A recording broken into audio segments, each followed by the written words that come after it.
आई, मी पार्कमध्ये गेलेली, पण आजूबाजूच्या गाड्यांच्या धुराने खूप त्रास होत होता. हो मीरा, प्रदूषण आणि कचरा यांसारख्या पर्यावरणीय समस्या खूप मोठ्या आहेत, पण आपण काही बदल घडवू शकतो. पण आई, पर्यावरण स्वच्छ ठेवणं इतकं महत्त्वाचं का आहे? कारण पर्यावरण आपल्या आरोग्यावर खूप मोठा परिणाम करते. आता ते कसं ते मी तुला सांगते. त्यासाठी आधी आपण पर्यावरण समजून घेऊ. पर्यावरण आणि पर्यावरणीय प्रणाली. पर्यावरणामध्ये विविध पर्यावरणीय प्रणाली असतात. जीवनातील जीवांचा एक गट जो एकमेकांशी आणि त्यांच्या आसपासच्या वातावरणाशी परस्पर क्रिया करतो. उदाहरणार्थ जंगल, समुद्र आणि वाळवंट हे सर्व पर्यावरणीय प्रणालीत आहेत. प्रत्येकाचे आपले प्राणी, वनस्पती आणि हवामान आहेत. जेव्हा एका भागाला हानी पोहोचते तेव्हा संपूर्ण प्रणाली प्रभावित होऊ शकते. आता प्रदूषणाचे प्रकार आहेत. तर प्रदूषणाचे प्रकार कुठले? जसं हवेचं प्रदूषण, पाणी प्रदूषण आणि भूमी प्रदूषण. हवेचं प्रदूषण कशामुळे होतं? तर वाहनांपासून, कारखान्यांपासून आणि जीवाश्म इंधनांच्या ज्वलनापासून. यामुळे श्वसनाच्या समस्या आणि जागतिक तापमान वृद्धी होऊ शकते. पाणी प्रदूषण म्हणजे रासायनिक पदार्थ, प्लास्टिक आणि कचरा नद्या आणि समुद्रांमध्ये फेकला जातो. त्यामुळे जलचर जीव धोक्यात येतात आणि पाणी पिण्यासाठी असुरक्षित होऊ शकते.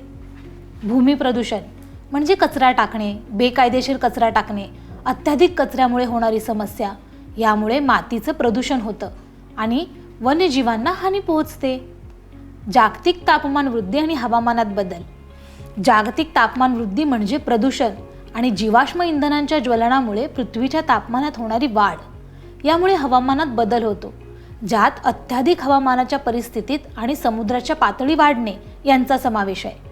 याचं उदाहरण म्हणजे जास्त कोळसा आणि तेल ह्यांच्या ज्वलनामुळे वातावरणातील कार्बन डायऑक्साईड वाढतो, ज्यामुळे तापमान वाढते आणि पृथ्वी गरम होऊ लागते. संरक्षण आणि शाश्वतेचा विचार. संरक्षण म्हणजे नैतिक संसाधनांचं संरक्षण करणे आणि शाश्वता म्हणजे संसाधनांचा वापर कसा करायचा, ते पुनर्निर्मित होऊ शकतात का आणि भविष्यातील पिढीसाठी उपलब्ध होऊ शकतात का हे पाहणे. याचं उदाहरण म्हणजे सौर ऊर्जा, वाऱ्याची ऊर्जा. प्रदूषण कमी करण्यासाठी याची मदत होते आणि पृथ्वीच्या नैतिक संसाधनांचे संरक्षण करण्यास मदत होते. आता कायमची कृती काय आहे? व्यक्ती आणि समुदाय यांनी पर्यावरणाचे संरक्षण करण्यासाठी कचरा कमी केला पाहिजे, पुनर्वापर केला पाहिजे, झाडे लावली पाहिजेत आणि नवकरणीय ऊर्जेचा वापर केला पाहिजे. याचं उदाहरण म्हणजे लोक सार्वजनिक वाहतूक वापरू शकतात, ज्यामुळे कार्बन उत्सर्जन कमी होऊ शकतं, किंवा LED बल्ब वापरू शकतात, ज्यामुळे ऊर्जेचा कमी वापर होऊ शकतो.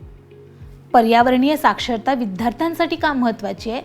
तर जागतिक समस्यांचा समज म्हणजे पर्यावरणाबद्दल शिकल्यामुळे तुम्हाला हवामानात होणारा बदल आणि प्रदूषण यांसारख्या जागतिक समस्यांची समज येते. शाश्वत जीवनशैलीला प्रोत्साहन मिळते म्हणजे शाश्वतेबद्दल शिकलेले विद्यार्थी पर्यावरणाला अनुकूल पद्धतीने राहण्यासाठी योग्य निर्णय घेऊ शकतात. सक्रिय नागरिक होणे म्हणजे तरुण लोक म्हणून तुम्ही पर्यावरणासाठी कृती करू शकता, इतरांना जागरूक करू शकता आणि इतरांनाही तशी कृती करण्यासाठी प्रेरित करू शकता. मीरा, पर्यावरणाबद्दल अधिक शिकून आपण त्याचे रक्षण आणि पृथ्वीचे संरक्षण करू शकतो, आपल्यासाठीही आणि भविष्य पिढीसाठीही. धन्यवाद आई. आता मला समजले की पर्यावरणाचे संरक्षण करणं किती महत्त्वाचं आहे आणि आता मी प्रदूषण कमी करण्यासाठी प्रयत्न करेन. छान मीरा.